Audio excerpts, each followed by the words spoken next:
ഞങ്ങൾ പോണ വഴിക്ക് വേറെ വണ്ടികളൊന്നും പാസ് ചെയ്തില്ല. ആകെ നമ്മൾ രണ്ടാളും മാത്രം. അയാളെ ഉദ്ദേശിക്ക് മനസ്സിലായി. ബാഗിൻ്റെ ഉള്ളിൽ കൈയിട്ടിട്ടായിരിക്കണം പെപ്പർ സ്പ്രേ ഇട്ട് കത്തിയിട്ട് അറ്റാക്ക് ചെയ്യാന്നുള്ളതിൽ റേപ്പ് ചെയ്യാൻ കൊണ്ടുപോകുമ്പോൾ പറയുന്ന കാര്യമായിരുന്നു. ഇതൊക്കെ സേഫായിട്ട് വീട്ടിലേക്ക് എത്തിക്കുക എന്നുള്ളതൊക്കെ എന്തെങ്കിലും പറ്റി കഴിഞ്ഞാൽ എൻ്റെ ഉപ്പാക്കും ഉമ്മാക്കും ഒന്നും ജീവിക്കേണ്ടി വരുമല്ലോ. ഒരു റീല് കണ്ടിട്ടുണ്ടായിരുന്നു, അതിൽ പറയുന്നുണ്ട് ലൈക്ക് എന്താ ഒരു വണ്ടിയിലാണ് പോയിക്കൊണ്ടിരിക്കുന്നത്. അപ്പം ഞാൻ വലിയ ട്രാവലർ ആണെന്ന് അവർ വിചാരിച്ചോട്ടെ, അല്ലെങ്കിൽ വ്ളോഗർ ആണെങ്കിൽ വിചാരിച്ചോട്ടെ, എന്നെ ഇനി അറ്റാക്ക് ചെയ്യേണ്ട എന്നുള്ള രീതിയിൽ. അപ്പൊ അതേപോലത്തെ കുറച്ച് കാര്യങ്ങളൊക്കെ എങ്ങനെയായിരിക്കും തരണം ചെയ്ത് ഹിച്ചൈക്ക് ചെയ്യുമ്പോൾ? കാരണം പൈസ എൻ്റെ അടുത്ത് കുറച്ച് പൈസ ഉണ്ടാവില്ലുള്ളൂ ട്രാവലിംഗ്. കാരണം വർക്ക് ചെയ്യണമൊന്നുമില്ല. ഞാനൊരു 3rd year ആർക്കിടെക്ചർ സ്റ്റുഡൻ്റ് ആണ്. ഒരു പാർട്ട് ടൈം ജോലിയൊക്കെ ചെയ്യണമെന്നുണ്ട്. പക്ഷെ കോഴ്സ് ആർക്കിടെക്ചർ ആയിട്ട് അതിനൊന്നും ടൈമും കാര്യങ്ങളൊന്നുമില്ല. അപ്പോൾ എൻ്റെ അടുത്ത് പൈസ ഒന്നുമില്ല. അപ്പം എൻ്റെ അടുത്തുള്ള ചെറിയ ചെറിയ സേവിങ്സ് വെച്ചിട്ടാണ് ട്രാവൽ ചെയ്യണേ.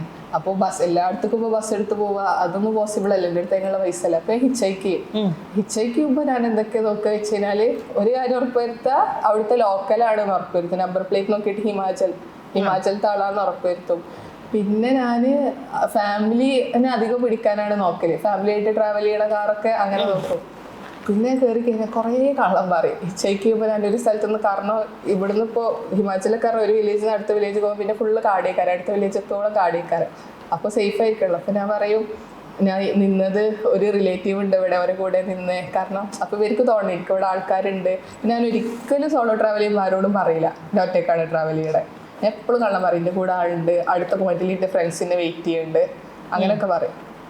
അല്ലെങ്കിൽ ഞാൻ വ്ളോഗ് എടുക്കാൻ തുടത്തും. ഞാൻ വലിയ വ്ളോഗറാന്നുള്ള മാതിരി. പിന്നെ കാണാൻ കുറേ ആൾക്കാരുണ്ട്, ഇത് പിടിക്കും. പക്ഷെ ഇടയ്ക്ക് ഇതൊന്നും വർക്കാവില്ല. എനിക്ക് ഒരു പ്രാവശ്യം ഹിച്ചയ്ക്ക് നല്ല പണി കിട്ടിക്കണം. അത് പക്ഷെ അധികം ആൾക്കാർ നല്ല ആൾക്കാർ, ഹിമാചലത്തെ ആൾക്കാർ പറഞ്ഞാൽ നല്ല ആൾക്കാരാ. പക്ഷെ എനിക്ക് ഒരു പ്രാവശ്യം ഞാൻ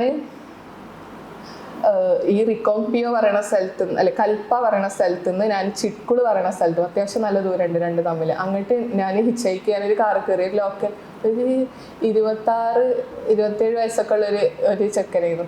അപ്പോൾ കാറിൽ കയറി ഞാൻ ഇരുന്ന പാട് ഇവനെന്തായിട്ട് കൂളിംഗ് ഗ്ലാസ് ഒക്കെ എടുത്തൊക്കെ ഇങ്ങനെ വെക്കുന്നുണ്ട്. ഇങ്ങനെ ഓനിങ്ങനെ ലുക്കാവുണ്ട്. അപ്പോൾ തന്നെ എനിക്കിങ്ങനെ ഒരു ഇതടിച്ചു. പക്ഷെ ഞാൻ ഇറങ്ങിയില്ല. അവിടുത്തെ ലോക്കൽസിനോടൊക്കെ സംസാരിക്കണം, പിന്നെ ഏതൊരു പോലീസിനോടൊക്കെ സംസാരിക്കണം. അപ്പം കരുതി കുഴപ്പമൊന്നും ഉണ്ടാകില്ല എന്നുള്ളതിലിരിക്കാം. അങ്ങനെ യാത്ര ചെയ്യാൻ നടത്തി കുറേ പോയേക്കൊരു 2 മണിക്കൂറിൻ്റെയൊക്കെ യാത്ര ഉണ്ട്. കുറേ പോയേക്ക് പിന്നെ ഞാൻ നോക്കുമ്പോൾ വേറെ വണ്ടികളൊന്നും, ഞങ്ങൾ പോണ വഴിക്ക് വേറെ വണ്ടികളൊന്നും പാസ് ചെയ്തില്ല. ആകെ നമ്മൾ രണ്ടാളും മാത്രം ഒരു മലന്റെ മുകളിൽ. അത് അടിയൊക്കെ ഫുള്ള് കൊക്കയാണ്. കാരണം അത് അത്രയും ഡെപ്തിൽ കൊക്കയാണ്. അപ്പോൾ എനിക്കിങ്ങനെ ഡൗട്ട്. പിന്നെ ആണെങ്കിൽ റോട്ടിലൊക്കെ വലിയ വലിയ പാറക്കല്ലാണ്. എനിക്കടയിൽ ലാൻഡ് സ്ലൈഡാണ് ഏറ്റവും പേടി. അപ്പോൾ മാത്രമേ പേടിയുള്ളൂ. വേറെ നമുക്ക് ഒരു സ്ഥലത്ത് നിൽക്കുകയാണെങ്കിൽ ഞാൻ സെറ്റാണ്. പക്ഷെ ഒരു സ്ഥലത്ത് നിന്ന് അടുത്ത സ്ഥലത്ത് പോകുമ്പോൾ എനിക്കൊരു പേടി ഉണ്ടാകും. അവിടെ നിന്ന് കൊക്കയ്ക്കൊന്നും ചാടെ ലാൻഡ് സ്ലൈഡൊന്നും ഇല്ലാണ്ട് അങ്ങോട്ട് എത്തണമല്ലോ എന്ന്. അതിപ്പോഴും എൻ്റെ മനസ്സിൽ അവിടെ എത്തിയതിനു ശേഷം പിന്നെ ഇതിങ്ങനെ ഉണ്ട്. അപ്പോൾ എനിക്ക് ഭയങ്കര പേടിപ്പെടുത്തേണ്ട റോട്ട് കൂടെ. ആ ട്രിപ്പിൽ ഏറ്റവും പേടിയിരിക്കണത് എനിക്ക് അപ്പോഴാണ്. അപ്പോൾ ഞാൻ ഇയാളോട് ചോദിച്ചു, ഭയ്യ ഇത് എങ്ങനത്തെ വഴിയാണ്, ഇവിടെ വേറെ വണ്ടികളൊന്നും കാണില്ല എന്താ വെച്ചാൽ എന്നൊക്കെ പറയട്ടെ. പിന്നെ ഞാൻ തന്നെ ചോദിക്കണം. ഞാൻ പറഞ്ഞു പേടിയാ വേണ്ടി നിങ്ങൾ ഇന്ന എടുത്ത സ്ഥലത്ത് തന്നെ ഡ്രോപ്പ് ചെയ്യുമായിരുന്നു. എന്നോട് പറഞ്ഞു ഇനി എത്രയോ കുറേ ദൂരം പോകുന്നു, പിന്നെ അത്ര ദൂരം പോകാൻ അതൊന്നും പോസിബിൾ അല്ല. കാരണം ഞാൻ വിളിച്ച വണ്ടിയൊന്നും അല്ലല്ലോ, ഹിച്ചൈക്ക് ഇതല്ലേ കൊണ്ട് ഇറക്കുന്ന പറയാനുള്ളതുമില്ല. അങ്ങനെ ഇയാളിനോട് പറഞ്ഞു സത്യം പറഞ്ഞു കഴിഞ്ഞാൽ എനിക്ക് പോകേണ്ട വഴി അതാണ് പറഞ്ഞിട്ട് ഈ കൊക്കൻ്റെ കെൻഡിൽ ഒരു റോഡ് ഇങ്ങനെ ഒരു ഇതിൽ കാണുന്നുണ്ട്. അതാണ് എനിക്ക് പോകേണ്ട വഴി. ഇത് ഷോർട്ട് കട്ടാണ്. ഇത് ഗവൺമെൻറ് റെസ്ട്രിക്ട് ചെയ്ത വഴിയാണ്. ലാൻഡ് സ്ലൈഡ് ഭയങ്കര പ്രോമിനൻ്റ് ആയിട്ടുള്ള വഴിയായതുകൊണ്ട് ഗവൺമെൻറ് ഈ വഴി പൂട്ടിയതാണ് പറഞ്ഞു. അത് കൂടെ എന്നെ കൊണ്ടുപോകണം. എനിക്ക് ആകെ പേടിയാൻ നിർത്തി. എൻ്റെ കയ്യിൽ ഞാൻ ബാഗിൻ്റെ ഉള്ളിൽ കയ്യിലിട്ടായിരിക്കണം പെപ്പർ സ്പ്രേ ഇട്ട് കത്തിയിട്ട് അറ്റാക്ക് ചെയ്യാന്നുള്ളതിൽ. പിന്നെ ഞാൻ ആലോചിച്ച് നോക്കുമ്പോൾ എന്താ അറ്റാക്ക് ചെയ്തിട്ട് ഞാൻ എങ്ങോട്ടാ പോവുക? എനിക്ക് കറോടിക്കാൻ വെക്കൂല. പിന്നെ ഇയാൾ അറ്റാക്ക് ചെയ്തിട്ടുണ്ട്. ആ കത്തിയാണെങ്കിൽ കൊല്ലാൻ കരുതി കൊണ്ടേ കത്തിയാണെങ്കിൽ ഒരു ഉള്ളി കൂടി കട്ട് ചെയ്യാൻ കഴിയൂല. അത്രയും പോട്ടെ. കാരണം ഇമാരോട് നല്ല ഷാർപ്പുള്ള കത്തി ചോദിച്ചിട്ട് ഉമ്മാക്ക് ടെൻഷൻ ആവൂലേ. അപ്പൊ അങ്ങനെ ഈ കത്തി കൊണ്ട് എനിക്കറിയാം കത്തി യൂസ് ആക്കിയിട്ട് കാര്യമില്ല. കാരണം ഞാനിങ്ങനെ ഇതാവാൻ തുടങ്ങിയാൽ അയാൾക്ക് ഇന്ന് അറ്റാക്ക് ചെയ്യാൻ പറ്റി. കത്തിയോടൊന്നും എത്തൂലൊക്കെ അറിയാം. പിന്നെ പെപ്പർ സ്പ്രേ ഞാൻ യൂസ് ചെയ്താലേ എങ്ങോട്ടാ ഓടേണ്ടത്. എവിടെയോ ഉള്ള ചുറ്റുവട്ടത്തുനിന്ന് കുറേ ദൂരത്തിന് ആൾക്കാർ ഞാൻ നടന്നാലും ഒന്നും എത്തൂല. പിന്നെ ഏത് കൂടെ നടക്കണ്ടെങ്കിൽ ഏറ്റവും പേടിയുള്ള വഴി കൊക്ക ഫുൾ അങ്ങനത്തെ ഏരിയ, പ്രോമിനൻ്റ് ഏരിയ. അതിൽ ഞാൻ എന്താ കാട്ടാറുള്ളത്? അതിൽ ഇയാൾ എന്താ കാട്ടി? ഇയാൾ ഇന്നിങ്ങനെ തിരിഞ്ഞിങ്ങനെ നോക്കുക. ഒരു വേണ്ടാത്ത രീതിയിൽ ഇങ്ങനെ തിരിഞ്ഞിട്ട് വഴിയൊക്കെ ഒരുമാതിരി വഴിയുണ്ട്. ഇന്നെ തിരിഞ്ഞിങ്ങനെ നോക്കുക. അടിയിൽ നിന്ന് വിലക്ക് ഞാൻ നോക്കുക. ഞാൻ പറയുന്നുണ്ട് ഭയ്യ ഇന്നെ നോക്കല്ലേ, ഫ്രണ്ടൊക്കെ നോക്കി എടുക്കുക. ഞാൻ പേടിച്ചിട്ടാണല്ലോ. എനിക്ക് ആകെ ടെൻഷൻ. ഞാൻ പറയും ഇന്നെ നോക്കല്ലേ, ഫ്രണ്ടൊക്കെ നോക്കി എടുക്കും, ഫ്രണ്ടൊക്കെ. എന്നിട്ട് അയാൾ വണ്ടി സൈഡാക്കി. കുറച്ചത്തേക്ക് അയാൾ വണ്ടി സൈഡാക്കിയിട്ട് എന്നോട് പറഞ്ഞു ഗ്ലാസ് കയറ്റി കാറ് കഴുകണം പറഞ്ഞു, കാറ് വാഷ് ചെയ്യണം പറഞ്ഞു. എന്നിട്ട് അയാൾക്ക് തന്നെ, അയാൾ അവിടെ തന്നെ കയറ്റാൻ പറ്റില്ല, അയാൾ ഗ്ലാസ് കയറ്റിയിട്ട് ഒരു വെള്ളച്ചാട്ടം മാതിരി പൈപ്പ്, പ്രോപ്പർ വെള്ളച്ചാട്ടം ഒരു പൈപ്പിൽ നിന്ന് ഇങ്ങനെ വെള്ളം വരുന്നുണ്ട്, അതിൻ്റെ അടിയിൽ ഇയാൾ കാറ് കൊണ്ടുപോയി നിർത്തിട്ടോ.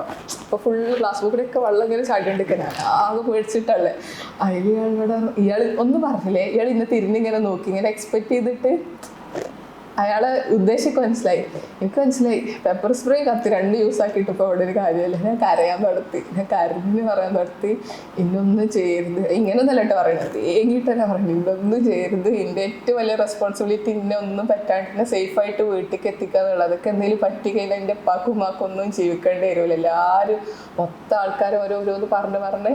അപ്പം ഇതിങ്ങനെ പറയാം, മെയിൻലി ഫാമിലിനെ പറയണേ, ഫാമിലി അങ്ങോട്ട് ഒരു ഇമോഷണലി അയാളെ ബ്ലാക്ക് മെയിൽ ചെയ്യാൻ പറയില്ലേ ഈ സാധനം എന്നിട്ട് ഇങ്ങനെ കരഞ്ഞു പറയുന്നൊന്നും ചെയ്തും എൻ്റെ ഫാമിലി അതാവും. പിന്നെ പറഞ്ഞ് എൻ്റെ ഉപ്പാക്ക് കുറേ ഫിനാൻഷ്യലി കുറേ, ഞാൻ ഒറ്റ മോളാന്നുള്ളതിൽ സംസാരിക്കണം. കാരണം എൻ്റെ ഉപ്പാക്ക് ഫിനാൻഷ്യലി കുറേ ബുദ്ധിമുട്ടുള്ളതൊക്കെ ഞാൻ തീർക്കണം, വേറെ ആരുമില്ല, ഞാൻ ഇല്ലാണ്ടായി കഴിഞ്ഞാൽ നിൻ്റെ ഒരു ഇതിലാണ് ഇപ്പോൾ വീട്ടുകാരൊക്കെ ഇതായി പോണേ, ഞാൻ ഇല്ലാണ്ടായി കഴിഞ്ഞാൽ അവരൊക്കെ ഇതായി പോകും എന്നൊക്കെ പറഞ്ഞ് ഭയങ്കര കരച്ചിൽ. അതിൽ ഇയാൾ വണ്ടി എടുത്തു, ഇതൊന്നും കാട്ടിയില്ല. പക്ഷെ അത് ഞാൻ ഒരിക്കലും എൻ്റെ ഒരു ഇതെന്ന് കരുതിയിട്ട് കാണില്ല. കാരണം ആ സമയത്താണ് ഞാൻ ഫസ്റ്റ് സോളോ ട്രിപ്പ് പറഞ്ഞിട്ട് ആ വീഡിയോ ഇട്ടില്ലേ, എല്ലാവർക്കും ഇതാ മെസ്സേജ് അയച്ചാൽ നിങ്ങൾ പ്രാർത്ഥന കൂടെ ഉണ്ട്, ഉഷാറയോ. ഞാൻ കരുതണത് എല്ലാവരും പ്രാർത്ഥന കാരണം രക്ഷപ്പെടില്ല.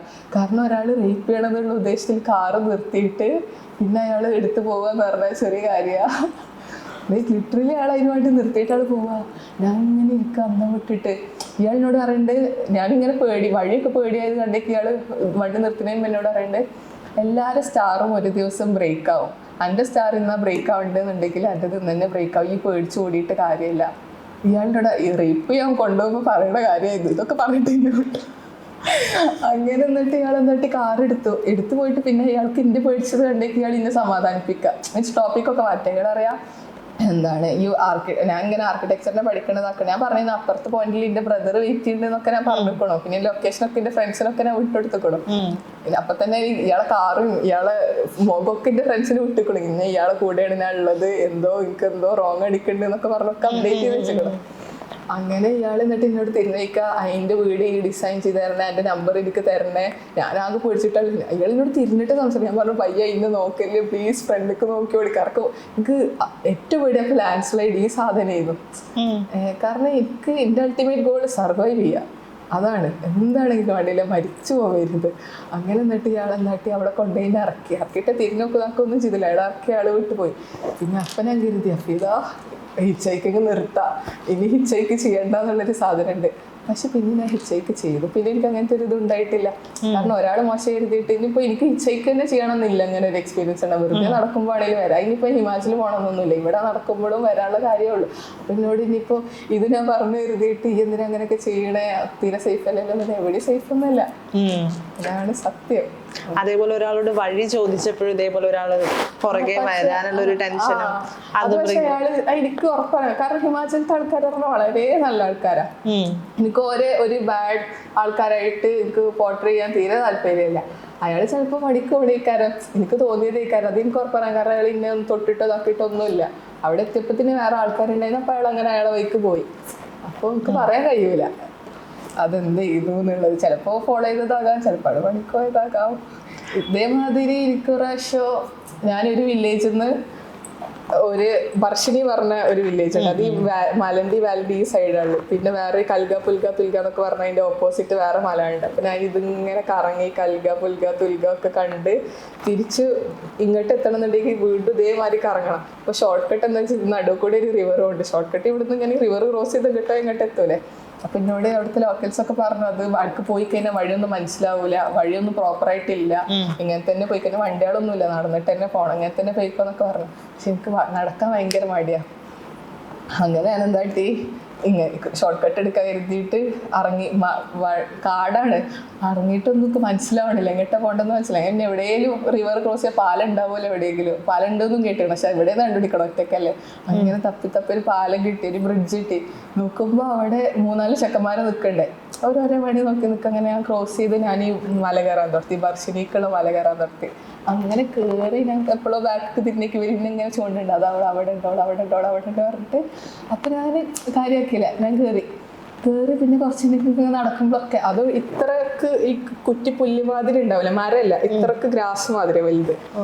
അപ്പോൾ എന്താണ് മീൻസ് എവിടെ നോക്കിയാലും ആൾക്കാർക്കൊന്നും നിന്നെ കാണൂല, ഇങ്ങനെ അതിൻ്റെ ഇടയിൽ കൂടി ചെറിയ ആൾക്കാർ നടന്നുകൊണ്ടുണ്ടായ ഒരു വഴി, അല്ലാണ്ട് വഴിയൊന്നുമല്ല, ഇങ്ങനെ കുത്തനെ കയറാം. അപ്പൊ എനിക്ക് ഇങ്ങനെ കുറച്ച് നടക്കുമ്പോൾ എനിക്ക് ബാക്കിൽ നിന്ന് ഇങ്ങനെ സൗണ്ട് കേൾക്കുക, ആരൊക്കെ സംസാരിക്കണതൊക്കെ. എനിക്ക് ഇവരെ ഇതിന്റെ ഫോളോ ചെയ്യണമെന്ന് എനിക്ക് തോന്നി കരുതി. നേരത്തെ മറ്റേ ആൾ വന്നില്ലേ, അത് പക്ഷെ ഒന്നും ഉണ്ടായില്ല. അപ്പം കരുതി അതേമാതിരിക്ക് തോന്നിയതേക്കാരം അങ്ങനെ ഒന്നും ഉണ്ടാവില്ല എന്നുള്ളത് നടക്കാൻ നിർത്തി. പക്ഷെ പിന്നെ എനിക്ക് പിന്നെയും വല്ലാണ്ട് സൗണ്ട് കേൾക്കാൻ നിർത്തി. ഞാൻ ഒന്നും നോക്കില്ല, ഓടി മല നേരെ ഓടി, നിർത്താണ്ട് ഓടി ഒരു മേലൊരു പാറമ്പ് എത്തിയിട്ട് കുഴങ്ങിയിട്ട് ഞാൻ അവിടെ ഇരുന്നു. പക്ഷെ അത് അപ്പത്തിന് മേലക്ക് എത്തി. പിന്നെ അവിടുത്തെ ലോക്കൽസിനൊക്കെ നോക്കിയാൽ കാണും വ്യൂ പാറമ്പക്ക. അങ്ങനെ ഞാൻ അവിടെ ഇരുന്നിട്ടുള്ളേ. അപ്പത്തിനുണ്ട് കൂട്ട ചെക്കന്മാര് ഈ വഴിയിൽ നിന്ന് കയറി വന്നു, ഇവര് ഈ പാറമ്പക്ക് എത്തി. അപ്പൊ ഞാനിങ്ങനെ ഇരുത്തി, കാരണം ഞാൻ പകുതി എത്തേക്ക് ഇവര് നിൽക്കണത് അവിടെ കണ്ടതാ. എന്നിട്ടാണ് ഞാൻ ഓടിയത്. അപ്പൊ ഇവരെന്റെ കൂടെ എത്തണം എന്നുണ്ടെങ്കിൽ ഇവരെന്ത് ഫാസ്റ്റ് ആയിട്ട് അടിയത് ഓടിയിട്ടുണ്ടാകും. പക്ഷെ അത് ഞാനിങ്ങനെ ഈ കിടക്ക് നോക്കിയ ഭയങ്കര ഇന്നസെന്റ്. ഞാൻ കരുതുക ഒരു ചിലപ്പോൾ വെറുതെ വന്നാണെങ്കിലോ, ചിലപ്പോൾ ഇന്ന കരുതിയിട്ട് വന്നത് തന്നെ കയറോ. പക്ഷെ ഇന്നൊന്നും കാട്ടിയിട്ടില്ല, അതുകൊണ്ടൊക്കെ ഒന്നും ജഡ്ജ് ചെയ്യാൻ പറ്റില്ല. കാരണം ഒന്നാമതൊക്കെ ജഡ്ജ് ചെയ്യാൻ കഴിയാത്ത എന്താ വെച്ചാൽ ഹിമാചൽ അത്രയും നല്ല ആൾക്കാരാ. അപ്പോൾ ഓരോ ഇന്ത്യൻസ് ചിലപ്പോൾ ഒരു ഈ മലയൊക്കെ ഒന്നും കയറുന്ന ആൾക്കാരാണെങ്കിൽ ഒരു പാസ്, അവർക്ക് ഇതൊന്നും ഒന്നുമല്ലേ കയറിയ അതെല്ലാം ഇങ്ങനെ കുഴങ്ങി വരുന്നു, അവർക്ക് പെട്ടെന്ന് കയറി പോകാൻ. അപ്പൊ അതുകൊണ്ട് എന്നിട്ട് ഞാൻ അവിടെ ഇരുന്ന് ഞാൻ അങ്ങനെ ഇരുന്ന് നോക്കുമ്പോൾ പിന്നെ ഇങ്ങനെ ആൾക്കാർ വരിക, അടിയിൽ നിന്ന് തന്നെ ചെക്കന്മാരിങ്ങനെ വന്ന് എൻ്റെ ബാക്കിൽ ഇങ്ങനെ എല്ലാവരും ഇരിക്കുക, അങ്ങനെ ഫ്രണ്ടിലിരിക്കുക. ഞാൻ കരുതത് എന്ത് ഇരിക്കാറ്. എന്നിട്ട് മെല്ലെ നീച്ചിട്ട് പാവം കിട്ടണമാര് ചെന്നിട്ട് ചോദിച്ചു ബയ്യ ബർഷിലേക്ക് എങ്ങനെ പോവാന്നൊക്കെ ചോദിച്ചു. അതിൽ വരെ ഇങ്ങനെ ഒരു വഴി വെച്ചു. പിന്നെ വല്ല ഈ പറമ്പെന്ന് ഇറങ്ങിയിട്ട് ഒറ്റ ഓട്ട ഓടിയെന്ന് പറഞ്ഞ സ്പീഡിൽ ഓടി വേഗം നടക്കത്തി. പിന്നെ കുഴപ്പമില്ലല്ലോ, പിന്നെ സെറ്റല്ലേ. പിന്നെ ഇങ്ങനെ നോക്കുമ്പോൾ പിന്നെ ഇങ്ങനെ ഫോളോ ചെയ്യുന്നുണ്ടായിരുന്നു. ഒരു വീണ്ടും വില്ലേജിൻ്റെ അങ്ങോട്ടൊക്കെ വന്ന് പിന്നെ അവരൊക്കെ പിന്നെ അങ്ങനെ എല്ലാവരും ഇതിനും പോയി. അപ്പോൾ എനിക്ക് പറയാൻ കഴിയൂല എന്താണ്. പിന്നെ എനിക്ക് ഇതൊക്കെ ഒരു ഭാഗ്യ, എല്ലാവരും മിക്സഡ് ഇമോഷൻസിലൂടെ പോവാണെന്ന് പറയാം. അതാണ് ഈ ട്രിപ്പിന്റെ മെയിൻ. ഇതൊക്കെ എനിക്ക് പിന്നെ എന്താ വെച്ച് കഴിഞ്ഞാൽ ഒരിക്കലും ഒരു ഈസി ട്രിപ്പ് എനിക്ക് ആവും വേണ്ട. എനിക്ക് ഒരിക്കലും എൻ്റെ ഗോൾ പറഞ്ഞു കഴിഞ്ഞാൽ എപ്പോഴും ഹാപ്പി ആയിരിക്കുക അതല്ല, എനിക്ക് എല്ലാതും വേണം. എനിക്ക് എല്ലാ ഇമോഷൻസും എനിക്ക് അറിയണം.